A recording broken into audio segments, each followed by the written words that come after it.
I'm gonna give this a try. Okay, so I'm gonna give this a try, folks. It's 6:03, and we're still having some challenges on this, but we're gonna go. Yeah, I'm getting a lot of yeses. We can hear me. Okay, so let's go in, see if I can find that deck again. Now, the first part of the discussion presentation tonight is calcified plaque really stable? And then the second one is blindness from fast food. It's an article that came out yesterday. So I typically have patients come in and see me, and over half of them already have plaque. They look at that plaque and they say, I'd rather have no plaque. And my perspective is, yep, I mean, most of us would like to fly too, and it's just not practical. And quite often, for some of us, we can reverse plaque. Most of us can't get rid of all of it. Very few of us can actually reverse it significantly, but that's okay. There's a very practical thing that we can do, and that is calcify that plaque. Now, calcifying plaque creates that whole irony between, or paradox. The higher the calcium score, the greater the risk. We can go into that during the discussion if you want, but I wanted to just cover this first. It does sound paradoxical, but let's make sure that we know what happens when plaque calcifies. One of the first questions is, well, what does soft plaque look like, and what does calcified plaque look like? It's really clear once you've seen a few of these. This dark stuff is soft plaque.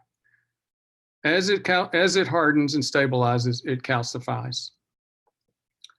So this is, by the way, this is an article way back in 2004 in the Journal of the American College of Cardiology. They were comparing soft and hard plaque. And let me just, the title is confusing, just like a lot of the wording is through the rest of these slides on this issue, because they use echolucent and presence of echolucence, and just ignore that. It's soft plaque versus calcified plaque.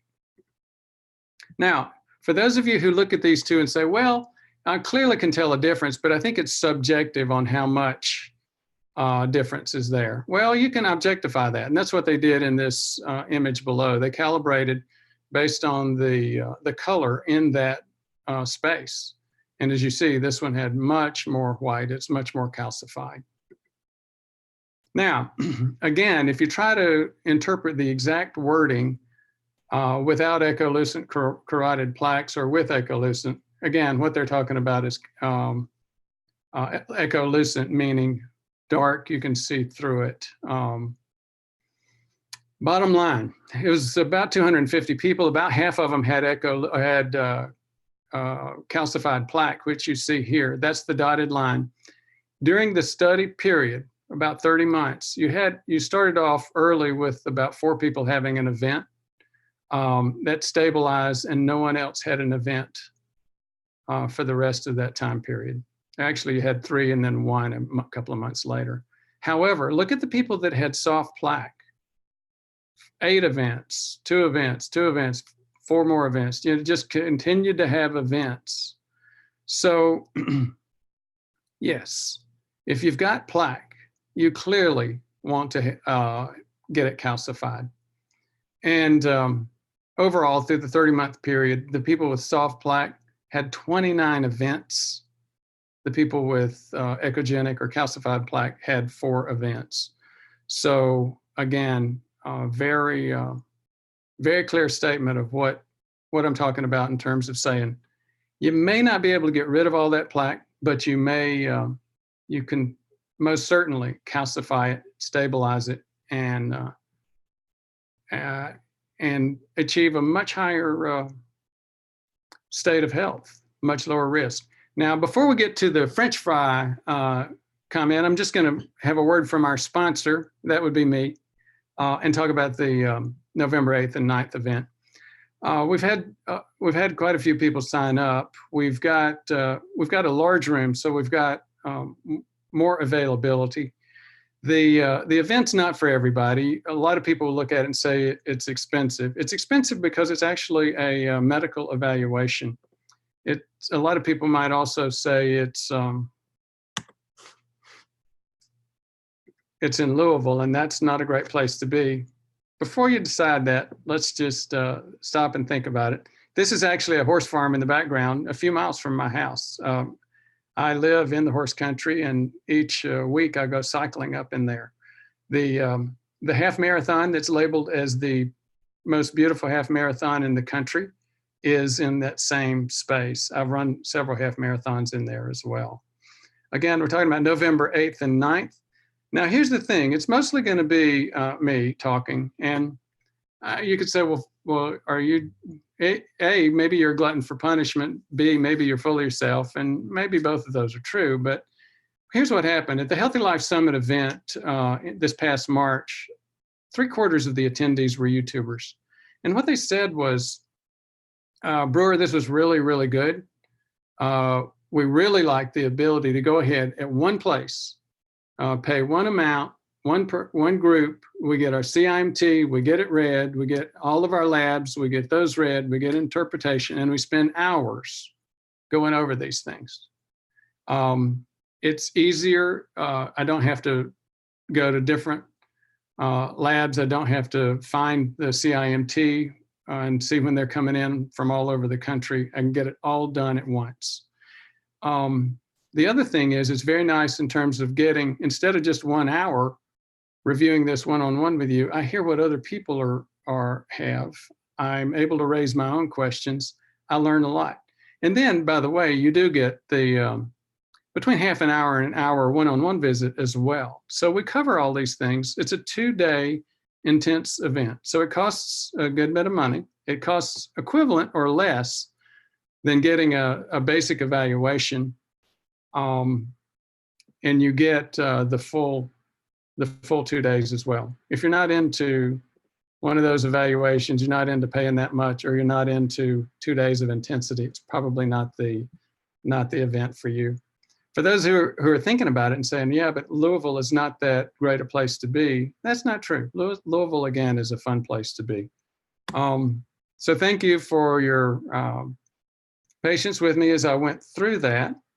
Now, I want to talk about an article that came out in the Annals of Internal Medicine yesterday, September 3rd. Teenage boy, this is the coverage in the CNN Health, and it's getting coverage in a lot of different lay press. CNN Health, teenage boy goes blind after existing on Pringles, white bread, and French fries. So, eating a diet of French fries, white bread, and Pringles was enough to make one teenage boy lose his sight. This is a case study published in the medical journal Annals of Internal Medicine. Scientists from the University of Bristol examined the case of the young patient whose extremely picky eating habits led to blindness. Now, is that real? Yeah, it is. It is real. It's a good journal. It's not a fly-by-night journal. Now, there are some criticisms, and we'll talk about those in a minute. Fast food blindness, the deficiency, basically what you're getting is a thing called optic neuropathy, meaning damage to the optic nerve. And that's happened before in times of war, times of famine, drought in third world countries. And it's usually due to vitamin B12, cobalamin deficiency, low copper, low selenium levels, high zinc levels, reduced vitamin D levels. All of these things were documented in this young man. Optic neuropathy is usually associated with B12. It's usually reversible until it gets to a certain point, and that's what happened with this young man. He got to a certain point, and it's no longer reversible. A commenter, Tom Sanders, is a professor at the Nutrition and Dietetics Department at King's College in London. He was critical, and I think he was correct in his criticism, saying that they relied on the patient's own recall of his eating habits. They didn't take into account other possible explanations, including genetic defects or environmental exposures. And those are all true. All of those should really be examined for this type of optic neuropathy, diet-related or nutritional optic neuropathy happening in a first world area like the UK. It's very unusual to find dietary deficiency when animal products are consumed. So again, the B12 issue is a big issue for vegans. You just have to make vegan. You can do vegan very safely. You just have to make sure that you take B12, and it's probably a good idea to take some of these other vitamins as well. And he's right. It's incredibly rare for somebody in the UK to have a diet that's so limited that it results in optic neuropathy. Fussy eating is very common in young children, especially, and extreme cases can lead to a very limited choice of food. So you need to take these seriously. We had some of that with one of our kids, and it never got that bad. But the point is, A, you need to take it seriously. B, yeah, junk food can be lethal. So I'm going to back up now and make sure, actually see if we're even sharing. Stop share. Let's see if that works. Hopefully, okay. And now let's go to, here we go. Sorry I missed the start. Family stuff with kids. Great to be here. From Dr. Sinatra, Nanotech Pharmaceuticals, Tampa, Florida. Why would he have high zinc? I don't know the answer to that. That's a really good question. And I tell you what, that question makes it clear that you actually were able to see what I was covering. Let me see if I can, gosh, don't know how to stop that image. Hopefully we don't get into a loop. Okay. Loud and clear, still the photo, no see or hear. I can see and hear you. Yes, hear you and hear you, Godwarner, Robbins, Georgia. Great. Hey, Doc, thanks for your time, Doc. Hi, Doc, tuning in late. Good to see you, and we'll have to watch the replay for sure. Just joined, sound is fine, audio is great. Your picture is in the upper right-hand corner. Gosh, hopefully some of this came through. Joe Beam, Dr. Brewer, eradicating nanobacteria and plaque with 0.5 gram of oral tetracycline, 1.5 grams of EDTA, and rectal suppository with a mixture of compounds by mouth, retarding excretion. Not sure that I understand the question. Not sure. Could, let me just ask you this. We've got a lot of people watching. If you could make some comments, ask some questions, I'd appreciate it.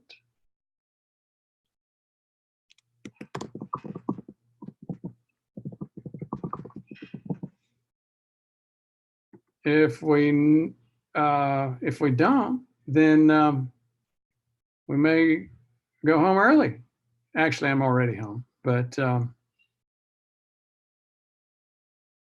any questions? It came through fine. Thank you very much for letting me know. How did you say to stabilize plaque? Oh, I didn't say that. I've said that a gazillion times, though, in the channel. Items number 1, 2, and 3 are lifestyle. And items number 1, 2, and 3 within lifestyle are diet. Most of us get plaque because of insulin resistance. And if you have insulin resistance, it means that you can't metabolize carbs. If you can't metabolize carbs, the sugar will bind to proteins in your arteries and other places. That damages the glycocalyx. Actually, 147 degrees west, thank you very much for raising the issue and reminding me to cover the glycocalyx. Glycocalyx is a hairy lining of the artery wall. And if you injure that hairy lining, Then the LDL that is normally in the blood gets through that glycocalyx and it gets hung up and stops in the artery wall. That LDL is, as it builds up, it causes plaque. The immune system recognizes that plaque and says that shouldn't be here. So the immune system does what it always does. It releases antibodies and immune cells. Those immune cells attract other immune cells. They release enzymes, and the enzymes digest the plaque. The problem with that soft digested plaque is it can leak back through the intima, that lining of the artery wall. And if it does, those enzymes, what they called cytokines, some things that attract other immune cells, antibodies, that mixture, that inflammatory mixture can cause blood to clot. If the clot is big enough and it goes to the heart, it results in a heart attack. If the clot is big enough and it goes to the brain, it results in a stroke. If the clot is only microscopic, a few hundred cells, it goes and it blocks the artery and a capillary and knocks out a few hundred cells. You're not going to notice that in a brain or eyes or heart or kidney at first, but if that goes on for 12 to 24 hours a day, 7 days a week, year after year, decade after decade, then the tissue in the brain or the heart, kidneys, the retina begins to look like microscopically like Swiss cheese. So the way to stabilize that plaque is to decrease the inflammation. The biggest, and again, most common way is to decrease your carbs, decrease your BMI or your fat mass. Fat mass is usually tends to be a very inflammatory process. We think that fat is just nothing but storage of energy. It's not. It's fat cells themselves release a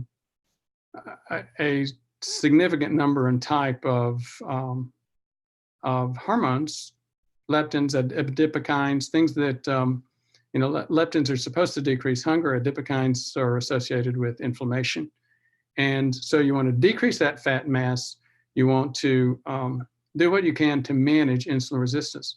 So that gets into the issue of doing high intensity intervals and resistance training, because muscles that have been worked hard pull sugar out of the blood and into the cells, the liver and muscle cells, where they will no longer cause damage.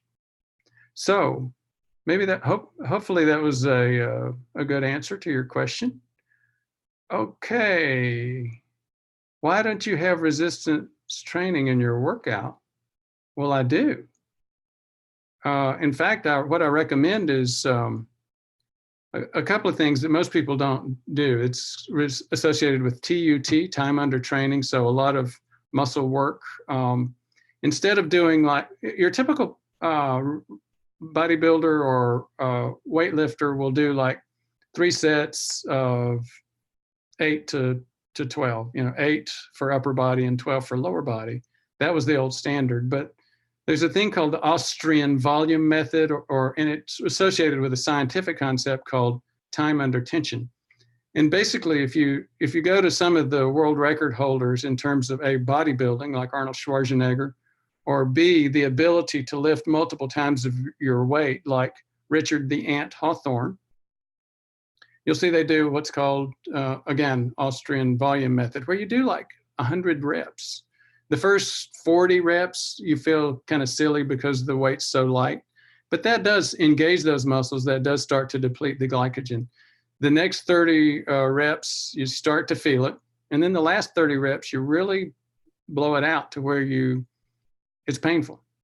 Now, that kind of resistance training is very helpful for insulin resistance. Muscles that have been worked hard pull in sugar from the blood, just like muscles that are responding to insulin. So resistance training is like insulin. The other thing that's even more so like that is high intensity interval training. So high intensity interval training has been found to the Mayo Clinic in Rochester, I think Minnesota, did a study where they actually looked at mitochondria, and the people that responded best were 80-year-olds, not 50 or 30-year-olds, because that's just the way the study results came out. And the biggest response was to high intensity interval training. The second best response was to resistance training. And then the third best was that LSD, long slow distance.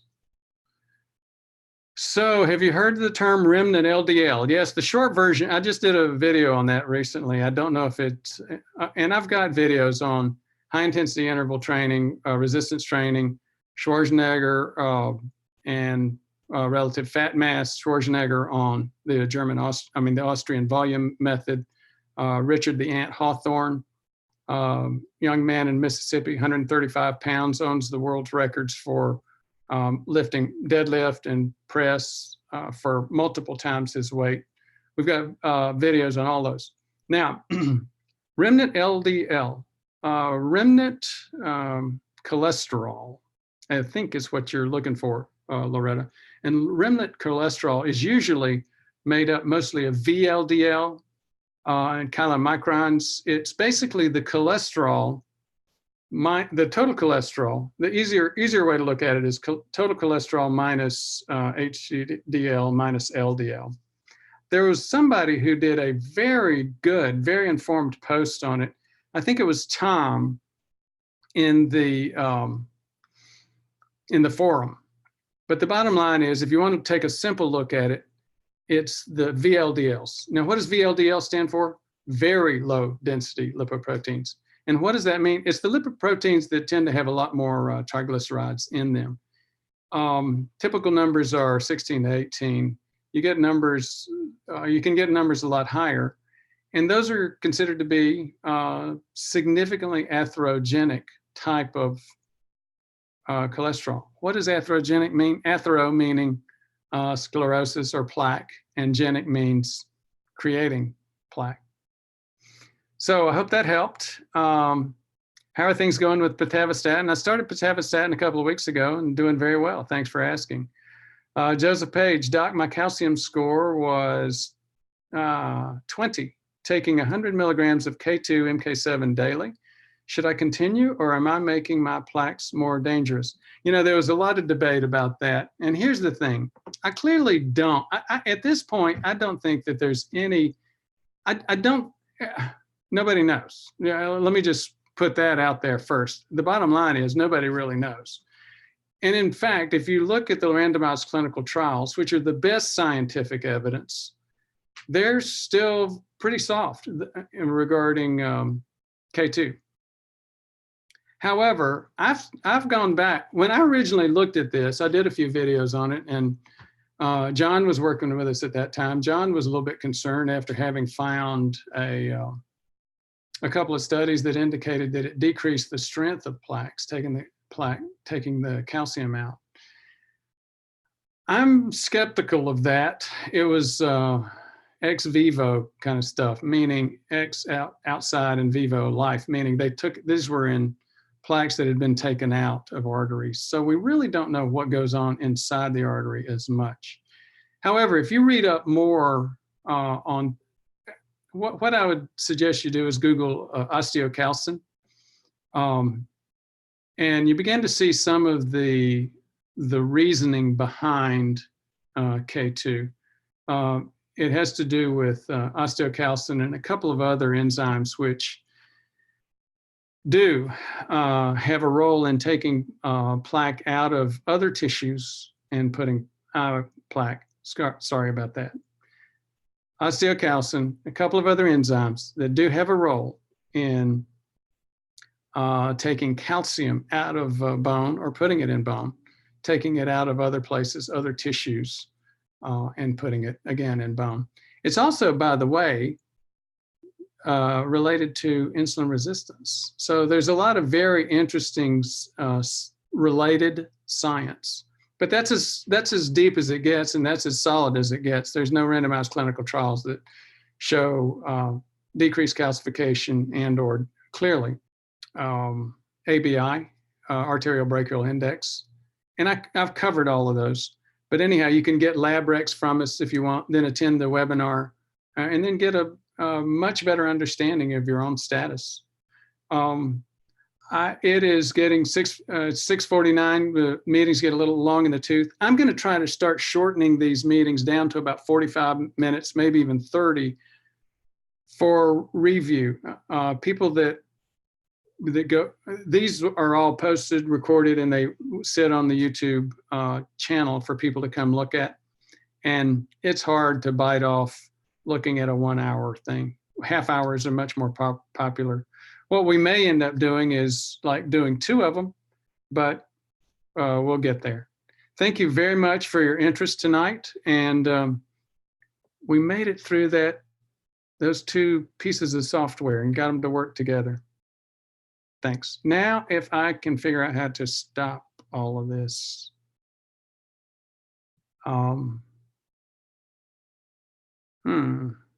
That's going to be a challenge.